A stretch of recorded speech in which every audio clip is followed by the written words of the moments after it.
Assalamualaikum warahmatullahi wabarakatuh.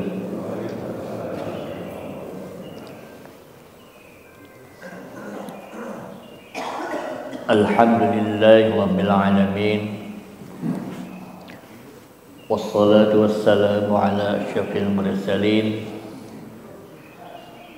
Sayyidina Muhammadin al-amin wa ala alihi wa sahbihi ajma'in.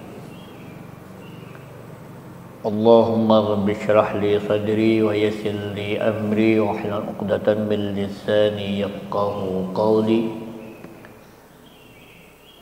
Subhanaka la ilma lana illa ma 'allamtana innaka antal alimul hakim.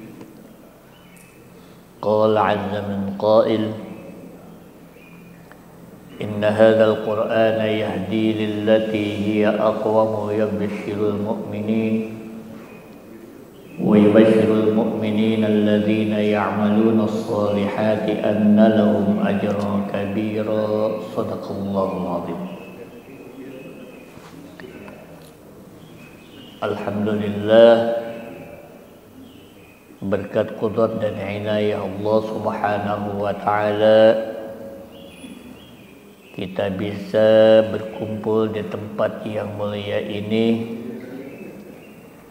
dalam rangka melaksanakan kewajiban kita salat subuh dengan berjamaah, kemudian beriktikaf sambil membahas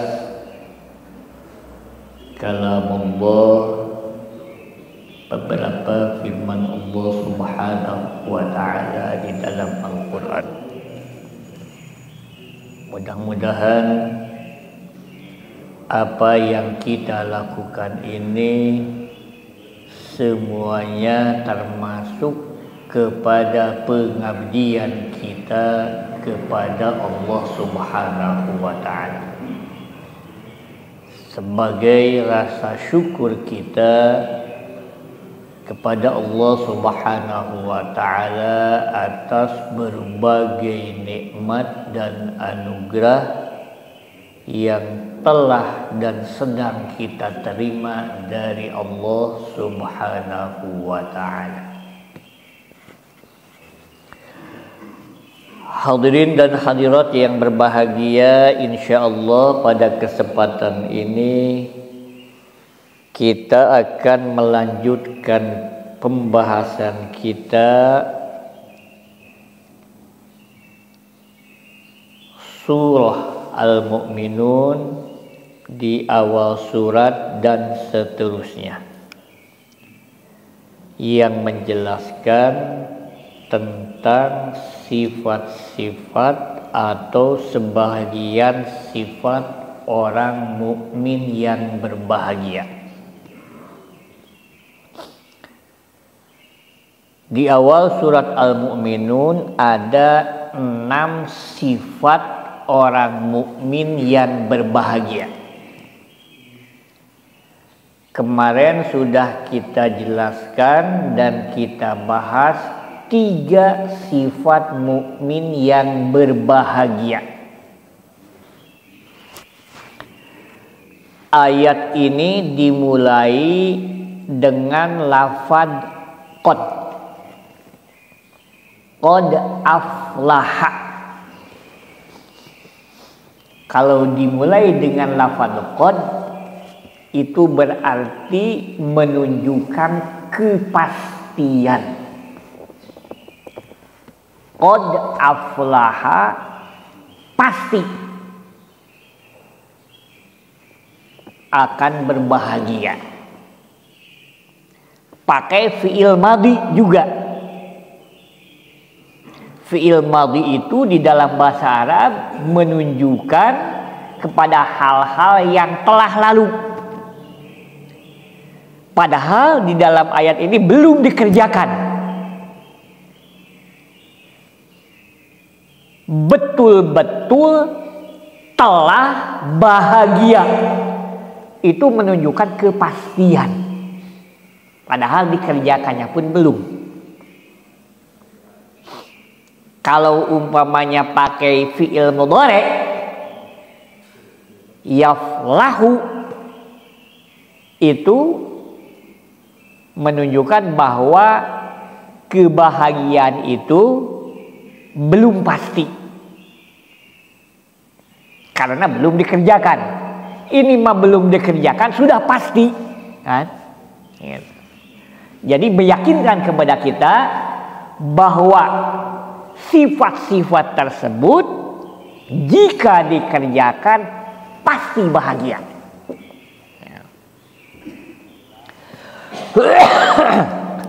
Bentar.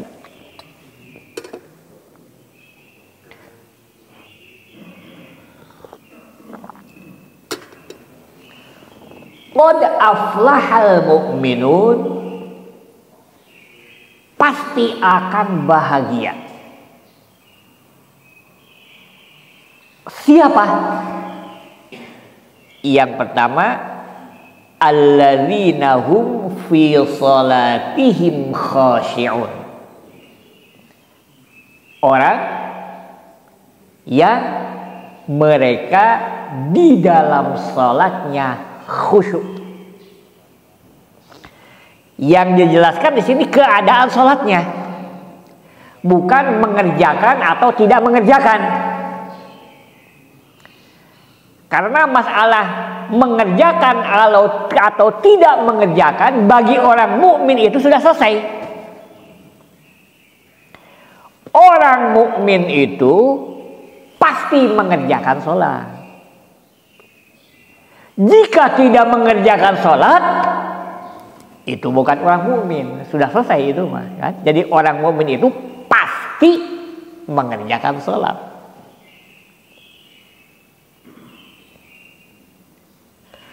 Sholat yang bagaimana? Alladzina hum fi sholatihim khashi'un, orang yang dalam sholatnya khusyuk, keadaannya yang dijelaskan. Nah, khusyuk itu setidak-tidaknya kita itu sadar bahwa kita sedang sholat. Begitu Allahu Akbar, pikiran kita nggak kemana-mana. Kita sadar bahwa kita sedang sholat.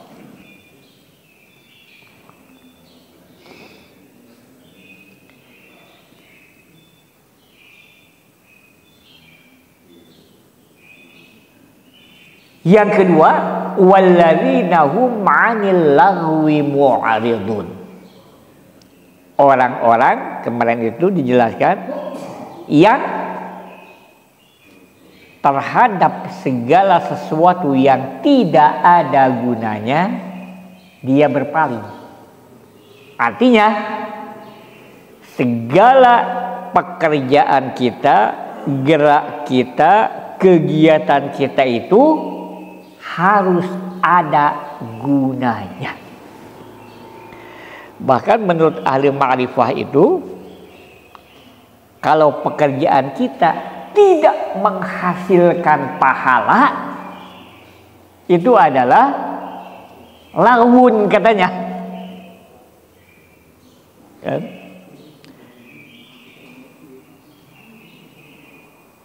Memang begitulah. Menurut ajaran Islam tidak ada satu aspek kehidupan pun yang tidak menghasilkan pahala. Satu detik pun pasti menghasilkan pahala. Minimal apa yang kita kerjakan itu diniati Bismillahirrahmanirrahim. Dengan nama Allah yang Maha Rahman dan Maha Rahim, kita akan mengerjakan pekerjaan ini. Pasti apa yang kita kerjakan itu akan bernilai ibadah. Dan pasti jika diawali dengan Bismillahirrahmanirrahim, kita akan terhindar dari hal-hal yang dilarang oleh Allah Subhanahu wa ta'ala. Masa kita akan mengerjakan yang dilarang atas nama Allah, atas ridho Allah, atas berkat Allah, pasti sebelum kita mengerjakannya pun kita akan menarik diri untuk tidak mengerjakan. Itu hikmat dari basmalah atau bismillahirrahmanirrahim. Yang ketiga, walladzina hum lizzakati fa'ilun. Orang mukmin yang terhadap zakat mengerjakan. Kenapa ada dengan ungkapan fa'ilun? Mengerjakan. Bukan ungkapan mukhrijun. Mengeluarkan. Zakat itu bukan dikerjakan tapi dikeluarkan. Tapi kenapa di dalam ayat ini dengan ungkapannya fa'ilun, walladzina hum lizzakati fa'ilun? Itu ada konotasi bahwa orang mukmin yang berbahagia itu ketika dia bekerja sudah ada niat zakat. Bukan menunggu adanya harta kita, tapi begitu kita bekerja sudah ada niat zakat. Lebih dari itu, orang mengatakan bahwa orang mukmin itu, Islam itu menyuruh orang kaya. Kenapa? Karena kalau menghasilkan yang sedikit tidak usah dizakati, kan? Ya. Makanya ada prinsip al-yadul ulya khairun min yadis sufla. Pemberi lebih baik daripada penerima. Bahkan kata Syekh Mutawalli Asy-Syarawi, ada yang tanya kepada beliau, Syekh, apa tandanya ahli dunia dan ahli akhirat? Kita itu akan termasuk kepada ahli dunia atau ahli akhirat? Jawab dia, jika seseorang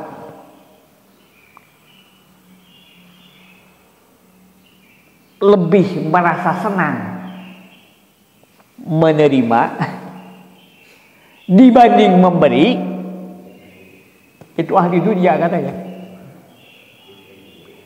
Tapi jika seseorang lebih senang memberi dibanding menerima, itu ahli akhirat katanya, kan?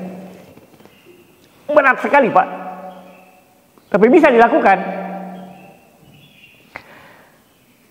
Kalau kita lebih senang memberi dibanding menerima, itu ahli akhirat katanya.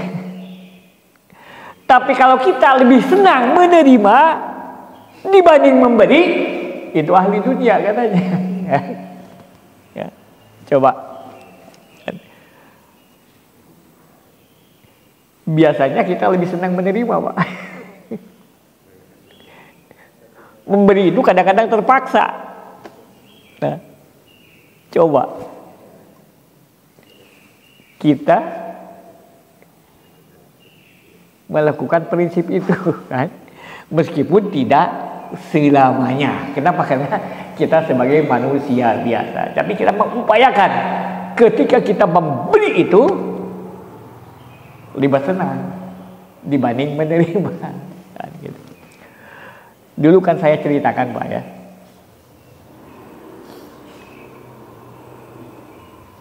Rasulullah Shallallahu Alaihi Wasallam pada suatu waktu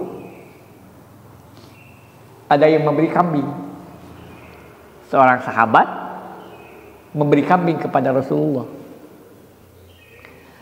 Kata Rasulullah kepada Siti Aisyah, wahai Aisyah, sembelih kambing ini, kemudian bagikan.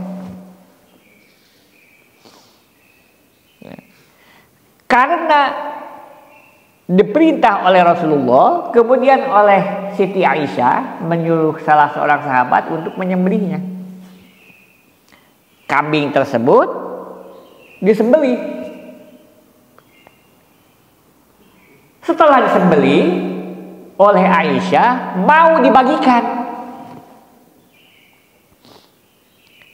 Ketika mau dibagikan, Siti Aisyah ingat bahwa kesenangan Rasulullah itu daging iga. Daging iga itu daging paling enak katanya. Nah, datanglah Rasulullah bertanya kepada Aisyah. Tadi kata Rasulullah, Aisyah, apakah sudah disembelih? Sudah Rasulullah. Sudah dibagikan. Kata Siti Aisyah, waza'tuha illa katifaha wa abqaitu katifaha. Waza'tuha, Rasulullah, aku telah membagikannya. Wa abqaitu katifaha, dan aku sisakan daging iganya. Semua dibagikan kecuali daging iga. Kata Rasulullah terbalik Aisyah, abqaitiha illa katifaha. Yang sebenarnya kau menyisakan semuanya kecuali daging iganya. Jadi yang nyisa itu yang dibagikan. Harta kita pun yang nyisa itu yang diberikan. Yang kita makan mah, yang kita gunakan mah belum tentu terbawa manfaatnya ke akhirat nanti. Kalau yang diberikan akan terbawa manfaatnya ke akhirat, kan? Wazza'tuha abqaituha abqaitiha illa katifaha. Engkau telah menyisakannya kecuali daging iganya, kan? Jadi harta kita yang nyisa itu bukan yang disimpan, justru yang diberikan di dalam kotak atau ke masyarakat atau kepada orang meminta, kan? Itu tanda yang ketiga.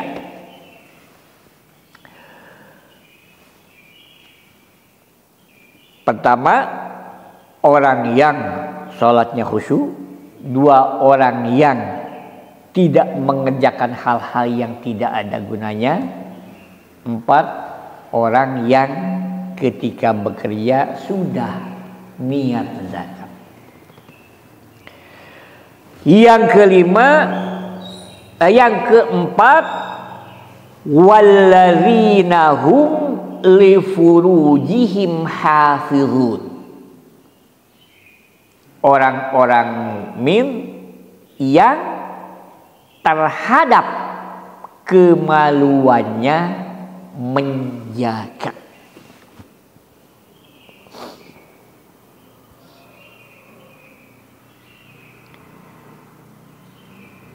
Bagaimana cara menjaganya? Tiada lain adalah menjaga fungsinya.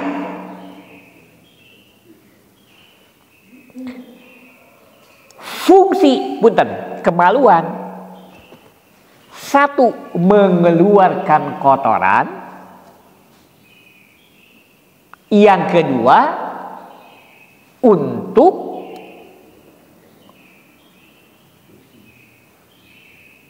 memberikan keturunan.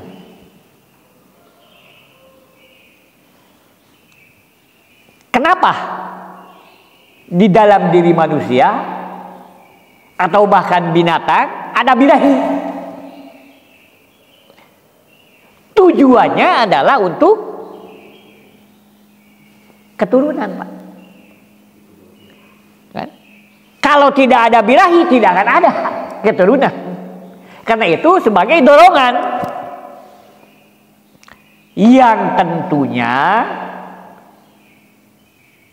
di dalam Islam ada aturannya.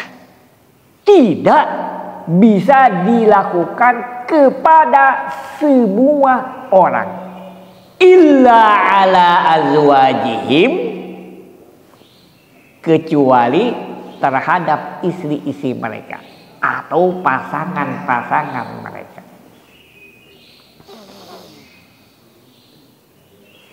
Coba, hebatnya ajaran Islam sesuai dengan fitrah manusia. Tidak ada ajaran Islam yang tidak sesuai dengan fitrah manusia.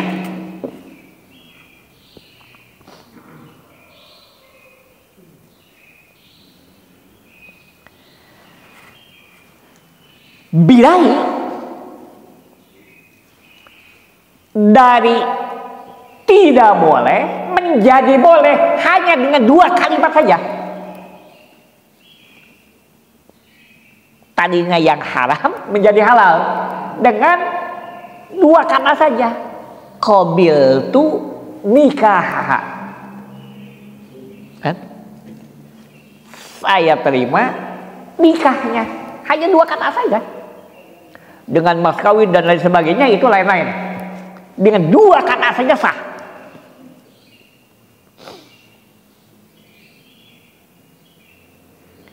Itu dalam birahi. Terhadap harta, Islam itu cocok dengan fitrah manusia. Walladzina hum apa? Bukan walladzina hum lizakat. Allahu akbar. Wa innahu lihubbil khairi lasyadid. Sesungguhnya manusia senang sekali terhadap harta. Kan? Makanya bohong kalau ada orang tidak senang terhadap harta, Pak. Jangan percaya, kan? Karena itu sudah sifat manusia. Nah. Bahkan Nabi Adam pun kena godaan setan itu dari pintu itu.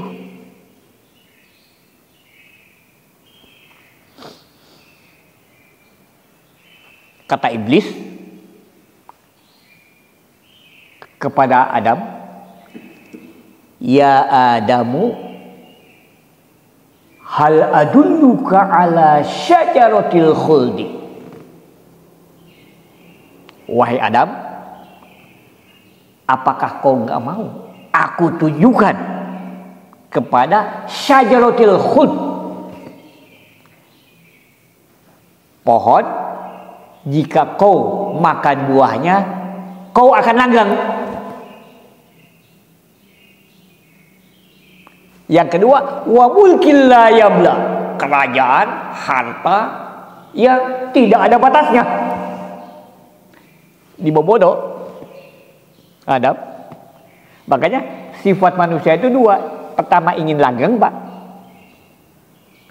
Yang kedua senang dengan harta, jabatan dan lain sebagainya. Coba, kita kan sudah tua begini kan,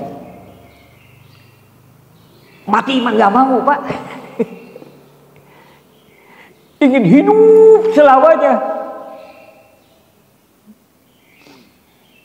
Bahkan kadang-kadang orang yang mohon maaf kurang sehat pun ingin terus hidup, Pak. Mana buktinya? Berobat terus. Yang kedua, harta, jabatan. Dari 2 pintu itulah Adam tergoda oleh iblis. Kalau istilah kita bahasa Sunda, dibodoh oleh iblis. Seandainya kau makan buah pohon ini, kau akan langgeng dan akan mempunyai harta, jabatan yang tidak ada ujungnya. Artinya Islam itu cocok dengan fitrah manusia. Bukan dilarang tapi diarahkan. Birahi bukan diputus, diarahkan dengan dua kata tadi. Harta diarahkan, kalau sudah punya harus mengeluarkan zakat, kan? Dan dipakai kepada hal-hal yang baik.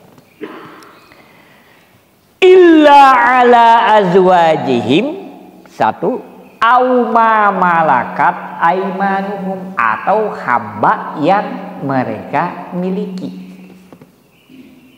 Nah, ada orang yang tidak senang dengan Islam, musuh-musuh Islam, bahwa Islam itu melanggengkan hukum hamba sahaya. Mana buktinya? Ada di dalam Al-Quran tadi. Walladzina hum li furujihim illa ala azwajihim aw ma malakat aimanuhum, atau hamba sahaya. Hamba sahaya itu tidak usah dikawini tapi dimiliki. Hamba sahaya itu dari hasil peperangan atau dibeli zaman dulu. Hukumnya begitu.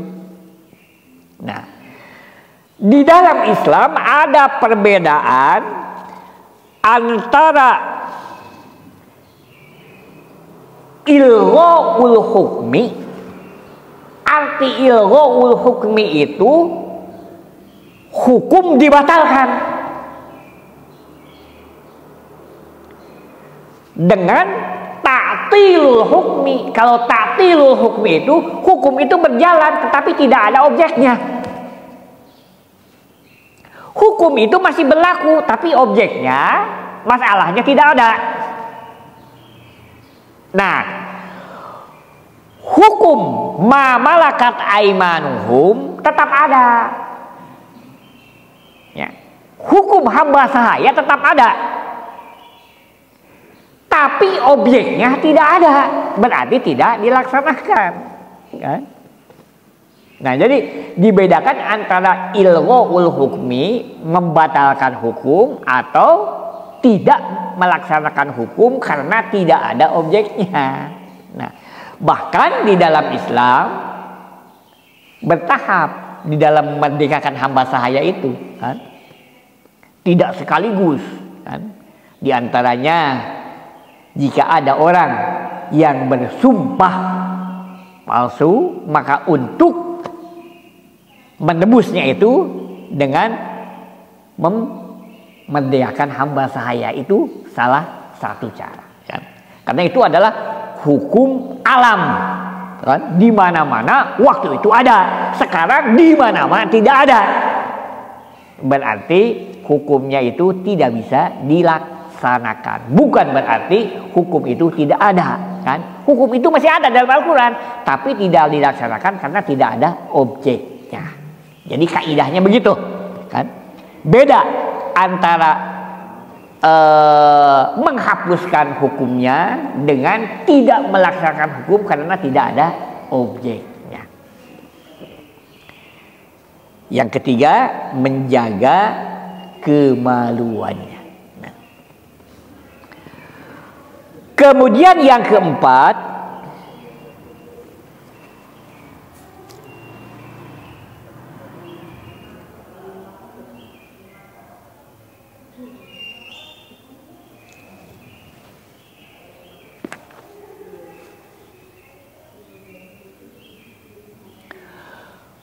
walladzina hum li amanatihim wa ahdihim ra'un. Orang-orang mukmin yang terhadap amanah mereka dan janji mereka menjaga. Amanah itu ada dua. Ada amanatul haqqi dan amanatul khalqi.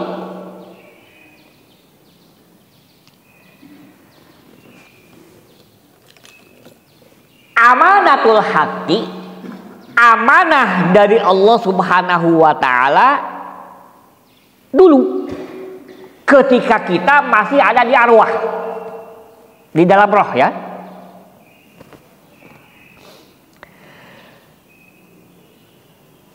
Ketika kita masih ada di dalam roh,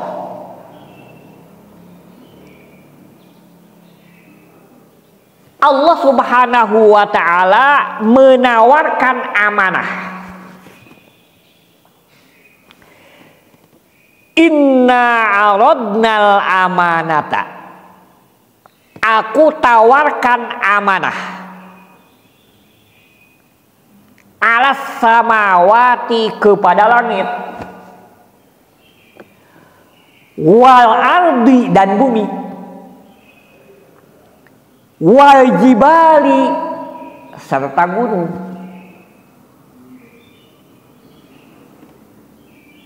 Langit, bumi, gunung ditawari amanah oleh Allah.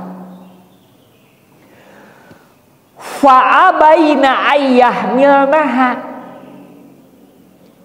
Mereka itu tidak mau menerima amanah tersebut. Wa hamalahal insa wa aswakna, dan dia takut. Wa hamalahal insanu, dan amanah itu diterima oleh manusia. Jadi ditawarkan, ada amanah nih dari Allah Subhanahu wa ta'ala kepada langit, bumi, dan gunung, dan makhluk-makhluk yang lainnya. Mereka angkat tangan, tidak mau menerima. Diterimalah amanah itu oleh manusia ketika kita ada di dalam arwah. Apa amanah tersebut? Hakul ikhtiar, hak daya pilih, Pak. Kemampuan memilih. Jadi yang mempunyai kemampuan memilih itu hanya manusia. Yang lainnya itu tidak diberi kemampuan memilih.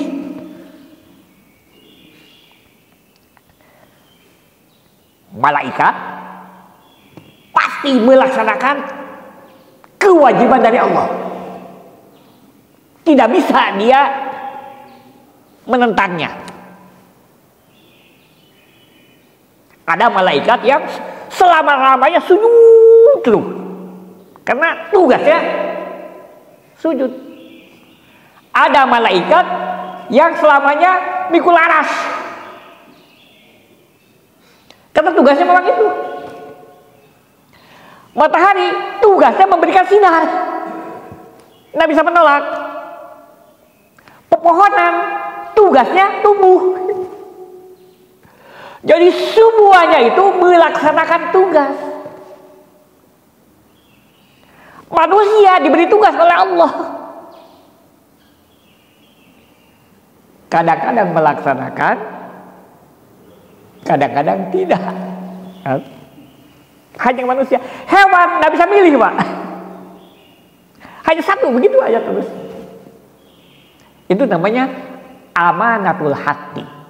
Amanatul haqqi itu adalah hakul ikhtiar, daya memilih. Kita yang menentukan. Mau A, mau B, mau C, kita yang menentukan. Ya. Atau menurut sebahagian orang, amanatul iman, amanah iman. Kan? Karena ketika kita berada di dalam roh, Allah Subhanahu wa ta'ala bertanya kepada kita, alastu birabbikum, apakah aku ini bukan Tuhanmu? Kita semua menjawabnya, qalu bala, betul, engkau itu adalah Tuhan. Makanya pada hakikatnya semua orang itu mengakui adanya Tuhan, Pak, yang sebenarnya. Mana buktinya?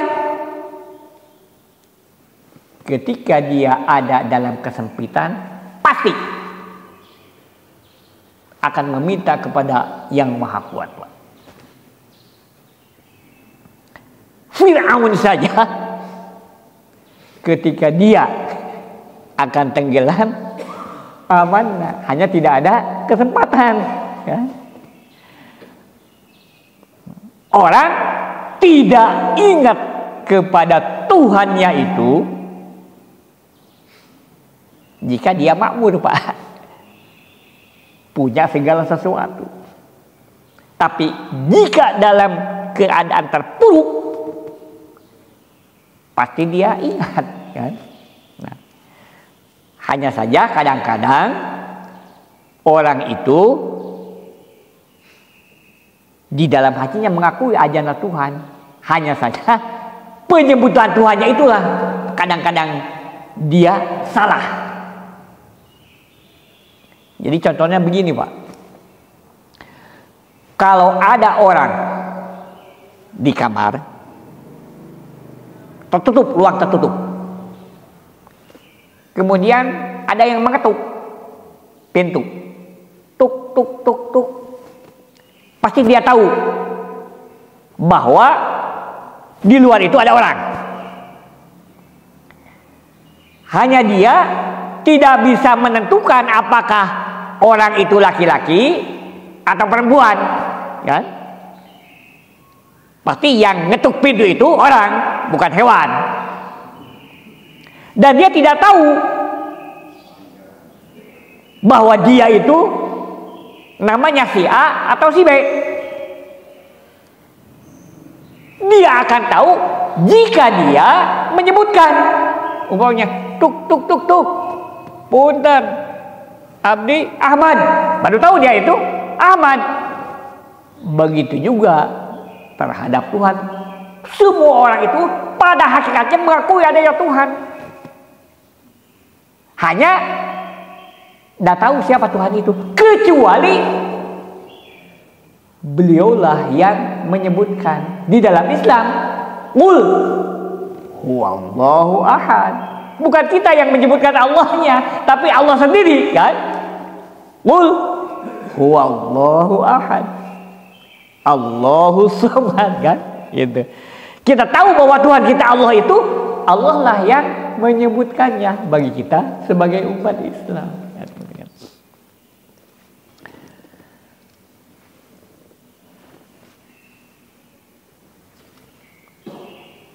Yang kedua, amanatul khalqi, amanat di antara makhluk, kan?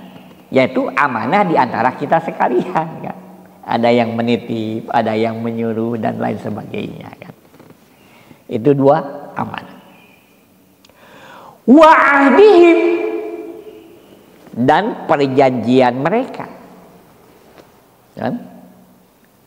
Janji kita kepada Allah tiada lain adalah kita mengabdi kepada Allah Subhanahu wa ta'ala, kan?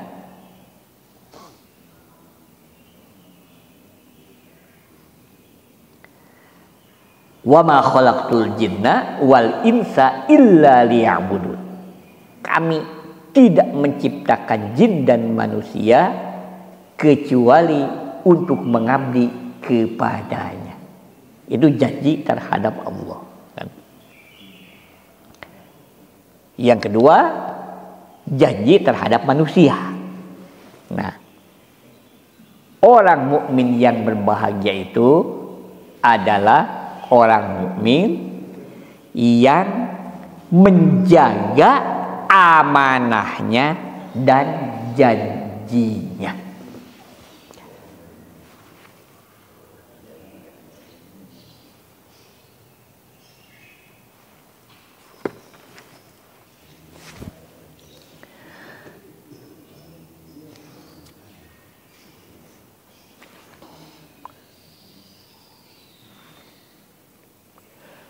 Kemudian yang keenam, sifat yang keenam, walladzina hum ala sholawatihim yuhafizun. Orang-orang yang terhadap sholatnya menjaga. Kalau yang pertama, walladzina hum ala salatihim khoshi'un, yang dijelaskan itu adalah keadaannya. Kemudian yang kedua, yang terakhir, walladzina hum ala shalawatihim yuhafizun, itu menjelaskan terhadap waktu pelaksanaannya. Kalau melaksanakannya itu sudah selesai, tidak dibicarakan. Yang dibicarakan keadaan melaksanakan dan waktu melaksanakan.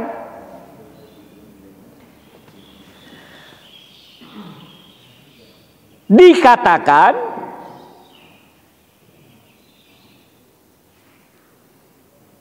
miladus shalah al-azan.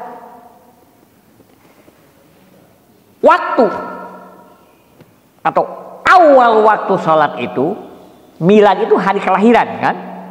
Awal waktu sholat itu adalah azan.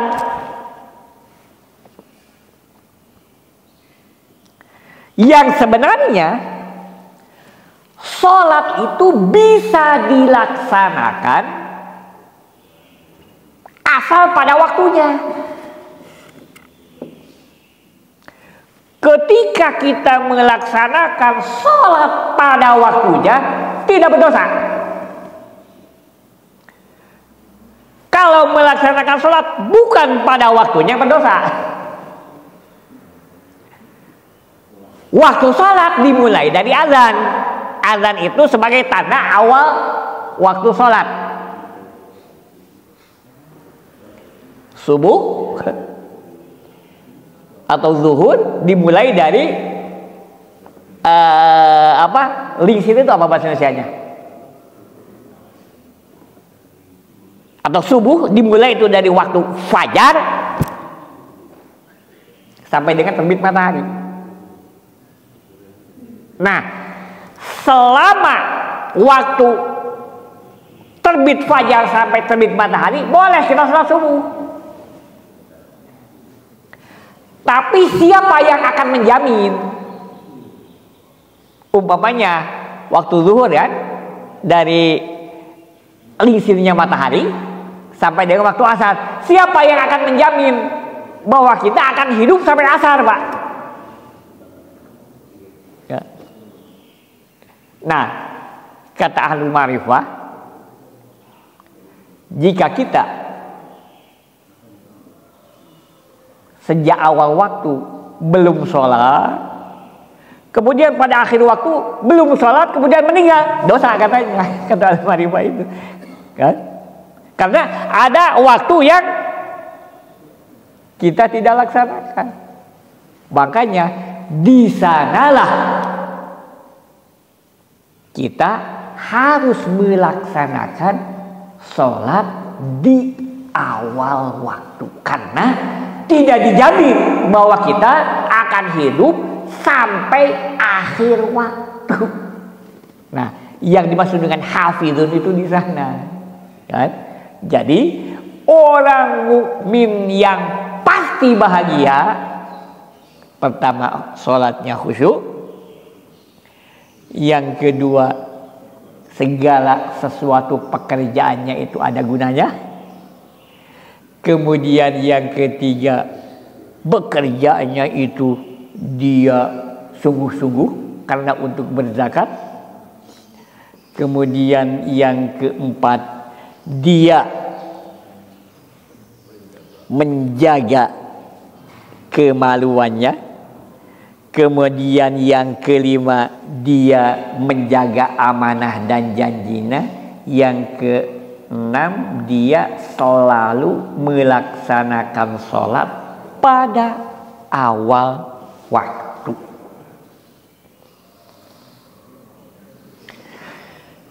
Orang yang mempunyai 6 sifat ini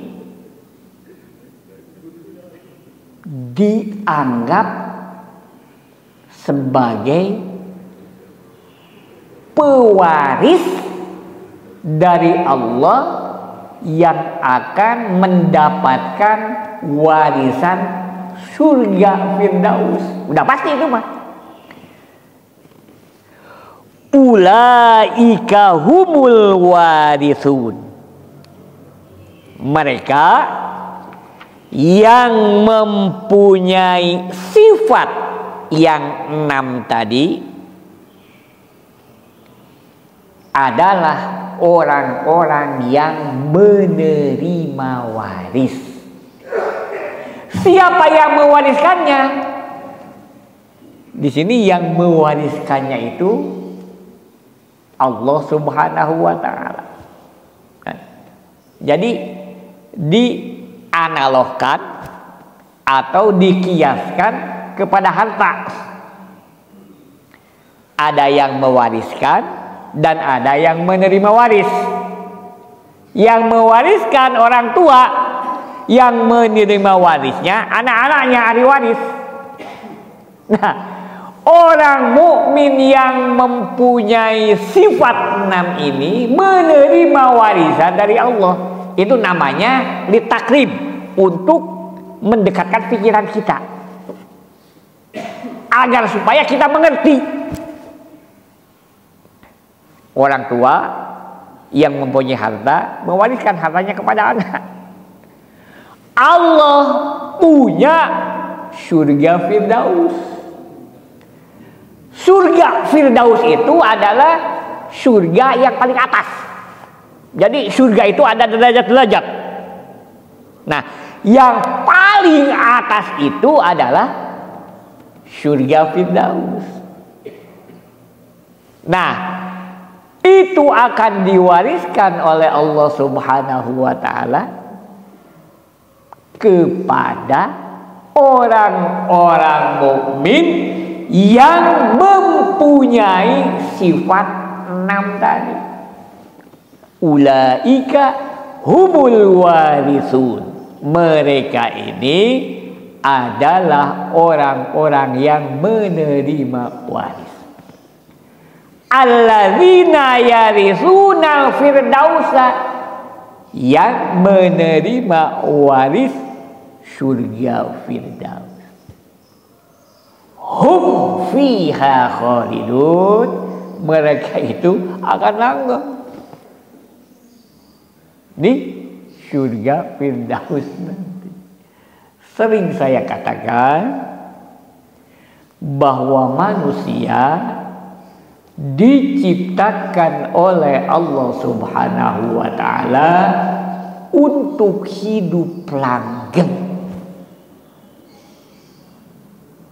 Sekarang hidup di dunia, nanti hidup di akhirat. Mati bagi manusia bukan akhir kehidupan, tetapi batas antara kehidupan dunia dengan kehidupan akhirat. Kehidupan dunia ada batasnya, mati. Kehidupan akhirat tidak ada batasnya. Tempat hanya ada 2. Satu tempat yang paling menyenangkan dinamakan surga, dalam bahasa Al-Qur'annya Al-Jannah. 2 tempat yang paling tidak menyenangkan dalam bahasa kita neraka, dalam bahasa Al-Quran An-Nar.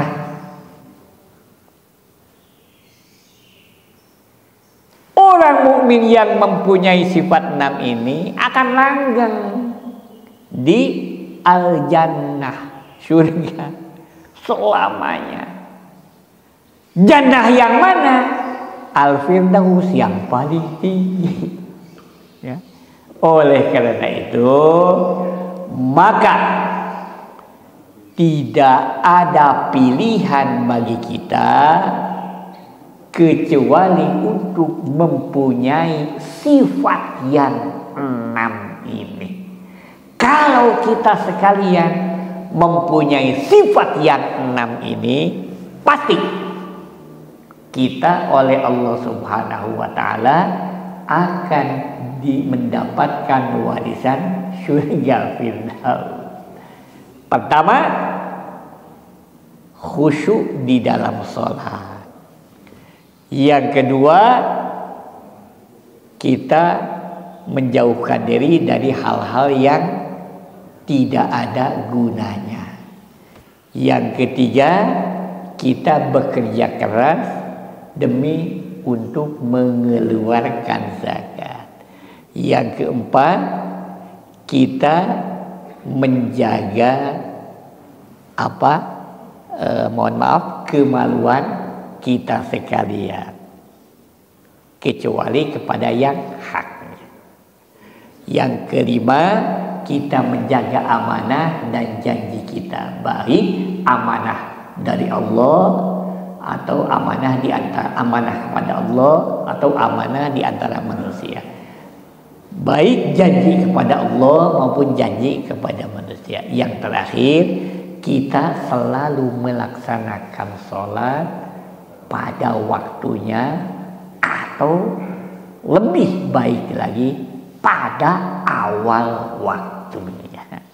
Mudah-mudahan kita mempunyai sifat yang 6 ini, dan insya Allah kita berupaya sekuat tenaga untuk mempunyai sifat yang 6 ini, agar supaya kita nanti setelah meninggalkan dunia ini ditempatkan oleh Allah di tempat yang paling mulia, yaitu surga Firdaus. Amin ya Allah ya rabbal alamin. Mudah-mudahan ada manfaatnya. Akhirul kalam, assalamualaikum warahmatullahi wabarakatuh.